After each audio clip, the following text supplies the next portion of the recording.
பார்த்தா உங்களுக்கு வந்து இப்போ போய்கிட்டு இருக்கிறது குரு தசை போகுது. குரு தசையில போற புத்தி குரு புத்தி, சரிங்களா? குரு பகவானுடைய திசையில குரு பகவானுடைய புத்தி தான் உங்களுக்கு வந்து போயிட்டு இருக்கு. என்ன கேள்வி அப்படின்னாக்க, எனக்கு என் மகனுக்கு 6 வயது ஆகுது, எனக்கு 2வது குழந்தை வாய்ப்பு இருக்கா, எப்போ பிறக்கும்? அவங்க வந்து ஃபர்ஸ்ட் குழந்தைக்கு வந்து 6 வயசு ஆகுதுன்னு சொல்லிக்கிறீங்க. 2வது குழந்தைக்கான அமைப்பு இருக்கா, எப்போ பிறக்கும்னு சொல்லி தான் நீங்க வந்து கேட்டுக்கிறீங்க, சரிங்களா?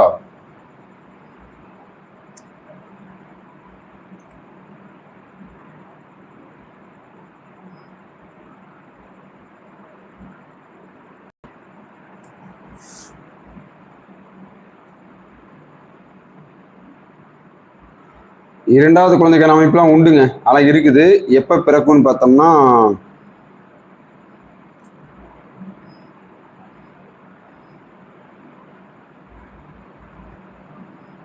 2026, சரிங்களா?